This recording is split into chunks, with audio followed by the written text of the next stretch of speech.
ఆద్యని ప్రభాస్ ఆదిత్య వాళ్ళు కిడ్నాప్ చేస్తూ ఉండగా శౌర్య వాళ్ళని అడ్డుకుంటూ ఉంటాడు.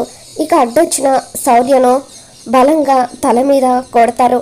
ఇక అప్పటికి శౌర్య వాళ్ళకి అడ్డుపడుతూ ఉండడంతో ఇక అప్పుడు ప్రభాస్ తన పాకెట్లో నుండి కత్తి తీసి అలా శౌర్య పొట్టలో 2-3 సార్లు బలంగా పొడవడంతో ఇక శౌర్య ఒక్కసారిగా రోడ్డు మీద కుప్పకూలిపోతాడు.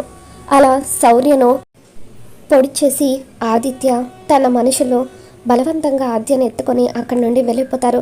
శౌర్య రక్తపు మడుగులో అలా రోడ్డు మీద పడి ఉంటాడు. అటువైపుగా అస్మిత కారులో వస్తూ ఉంటుంది. ఇక అనుకోకుండా రక్తపు మడుగులో పడి ఉన్న శౌర్యను చూసి అస్మిత ఎంతగానో కంగారు పడుతూ సార్ సార్ అని చెప్పి శౌర్యను పిలుస్తూ ఉంటుంది. శౌర్యలో ఏమాత్రం చలనం ఉండదు. ఇక దాంతో అస్మిత కంగారు పడుతూ అటువైపుగా ఎవరైనా వస్తారేమో హెల్ప్ చేస్తారేమోనని చెప్పి చూస్తూ ఉంటుంది. అటువైపుగా ఎవరు రాకపోవడంతో అస్మిత శౌర్యని కారులోకి ఎక్కించి హాస్పిటల్కి తీసుకొని వెళ్తూ ఉంటుంది. మరోపక్క పంతులు గారు దొరకకపోవడంతో పద్మ పెళ్ళి ఎలా జరుగుతుందనని టెన్షన్ పడుతూ ఉంటే అప్పుడు పార్వతి అసలే పెళ్ళిళ్ళ సీజన్ కూడా వదిన పంతులు దొరకడం కష్టమే అని చెప్పి అంటూ ఉంటుంది.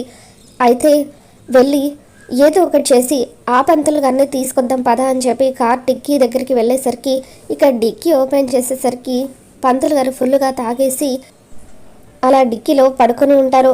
లేవండి లేవండి అని చెప్పి పద్మ పార్వతి ఇద్దరు కూడా అలా ఆ పంతులు గారిని తీసుకువెళ్ళి నీళ్ళల్లో ముంచుతారు.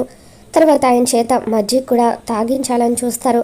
పవిత్రమైన పానకం నా కడుపులో ఉండగా ఇలా మజ్జిగ తాగించి అపవిత్రం చేయాలని చూస్తారా, నేను తాగను అని చెప్పి ఆ పంతులు గారు అంటూ ఉంటే అయ్యో ఇప్పుడు ఏం చేయాలి, మా ఆయన చేసిన పనికి పంతులు గారి నోటి వెంట మంత్రాలు తిరగకుండా అయిందని చెప్పి పద్మ అంటూ ఉంటుంది. ఇంతలో వెంకట్రావు పంతులు గారి గెటప్లో అక్కడికి వస్తాడు. ఇక గుండెల మీద మోడ్రన్ పంతులు అంటూ టాటూ వేయించుకొని అలా పద్మ వాళ్ళ దగ్గరికి రావడంతో పద్మ వాళ్ళు ఎలాగూ పంతులు గారు దొరకట్లేదు కదా అంటూ వెంకట్రావుని మండపం దగ్గరికి తీసుకుని వెళ్తారు. అన్నయ్య ఈయనే పంతులు గారు అని చెప్పి పద్మ రఘురామ్కి చూపిస్తూ ఉంటే ఎక్కడమ్మా పంతులు అంటూ అలా రఘురామ్ వెంకట్రావు వైపు ఆశ్చర్యంగా చూస్తూ ఉంటాడు. నాకు ఇంత అవమానం జరిగాక నేను ఇక్కడ ఉండను, వెళ్ళిపోతాను అంటూ పంతులు గారి గెటప్లో ఉన్న వెంకట్రావు వెళ్ళబోతూ ఉంటే వద్దు పంతులు గారు ప్లీజ్ ఎలాగైనా సరే మీరే వచ్చి ఈ పెళ్లి జరిపించండి అని చెప్పి పద్మ బతిమలాడుతూ ఉంటుంది. ఇక శ్రీనుని రామలక్ష్మిని పీటల మీద కూర్చోబెడతారు.